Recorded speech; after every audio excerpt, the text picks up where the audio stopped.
Okay, we're going to read Chapter 8, Straw Stack. When Mr. Nelson's harvesting was done, Pa had paid for Spot. He could do his own harvesting now. He sharpened the long, dangerous scythe that little girls must never touch, and he cut down the wheat in the small field beyond the stable. He bound it in bundles and stacked them. Then every morning he went to work on the level land across the creek. He cut the prairie grass and left it to dry in the sunshine. He raked it into piles with a wooden rake. He yoked Pete and Bright onto the wagon and hauled the hay and made 6 big stacks of it over there. At night he was always too tired now to play the fiddle, but he was glad because the hay was stacked. He could plow that stubble land, and that would be the wheat field. One morning at daylight, 3 strange men came with a threshing machine. They threshed Pa's stack of wheat. Laura heard the harsh machinery noises while she drove Spot through the dewy grass, and when the sun rose, chaff flew golden in the wind. The threshing was done, and then the men went away with the machine before breakfast. Pa said he wished Hanson had sown more wheat. "But there's enough to make us some flour," he said, "and the straw, with what hay I've cut, will feed the stock through the winter. Next year," he said, "we'll have a crop of wheat that will amount to something." When Laura and Mary went up to the prairie to play that morning, the first thing they saw was a beautiful golden straw stack. It was tall and shining bright in the sunshine. It smelled sweeter than hay. Laura's feet slid in the sliding, slippery straw, but she could climb faster than straw slid. In a minute, she was high on top of that straw stack. She looked across the willow-topped and away beyond the creek and the far land. She could see the whole wheat-ground prairie. She was high up in the sky, almost as high as birds. Her arms waved and her feet bounced on the springy straw.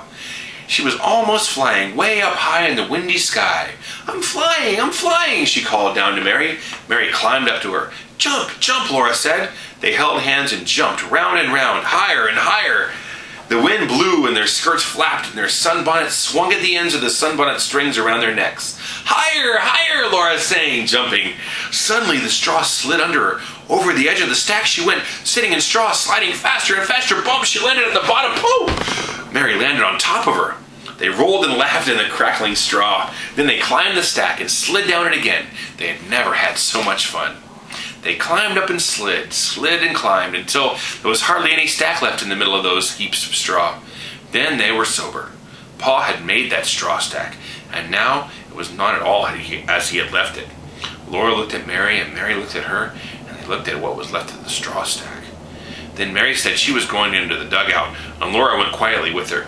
They were very good, helping Ma and playing nicely with Carrie until Pa came to dinner. When he came in, he looked straight at Laura, and Laura looked at the floor.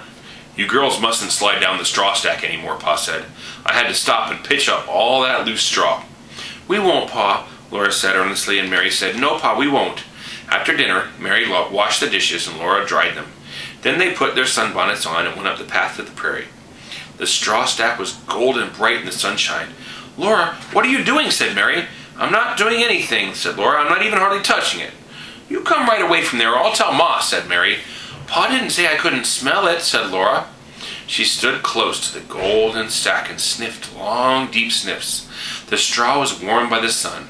It smelled better than the wheat kernels taste when you chew them. Laura burrowed her face in it, shutting her eyes and smelling deeper and deeper. "Mmm," she said. Mary came in and smelled it and said, "Mmm." Laura looked up at the glistening, prickly golden stack. She had never seen the sky so blue as it was above that gold. She could not stay on the ground. She had to be high up in that blue sky.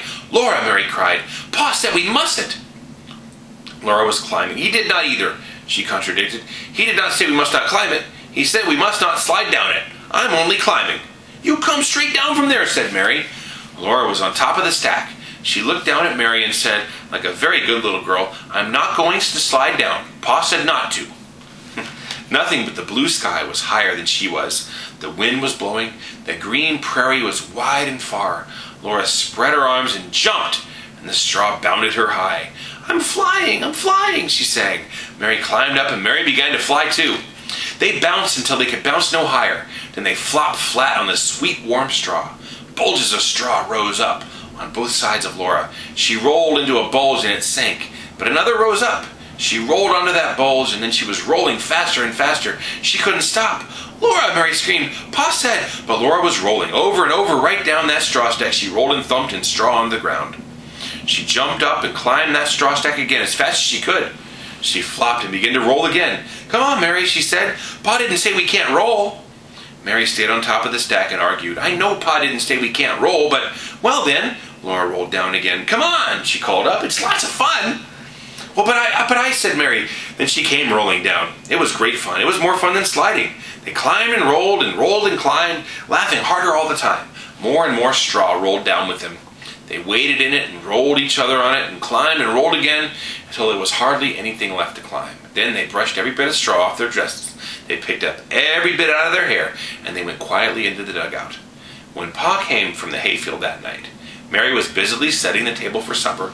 Laura was behind the door, busy with the box of paper dolls. Laura, Pa said dreadfully, come here. Slowly, Laura went from behind the door. Come here, said Pa, right over here by Mary. He sat down and he stood them before him, side by side. But it was Laura he looked at. He said sternly, you girls have been sliding down the straw stack again. No, Pa, said Laura. Mary, said Pa, did you slide down the straw stack? No, Pa, Mary said. Laura? Pa's voice was terrible. Tell me again, did you slide down the straw stack? No, Pa, Laura answered again. She looked straight into Pa's shocked eyes. She didn't know why he looked like that. Laura, Pa said. We did not slide, Pa, Laura explained, but we did roll down it. Pa got up quickly and went out to the door and stood looking out. His back quivered. Laura and Mary did not know what to think. When Pa turned around, his face was stern, but his eyes were twinkling. All right, Laura, he said, but now I want you girls to stay away from that straw stack. Pete and Bright and Spot will have nothing but hay and straw to eat this winter. They need every bite of it. You don't want them to be hungry, do you? Oh, no, Pa, they said. Well, if that straw is to be fit to feed them, it must stay stacked. Do you understand? Yes, Pa, said Laura and Mary. That was the end of their playing on the straw stack. All right, guys, I love you very much. I hope you have a great night. Sleep well. I love you. Good night.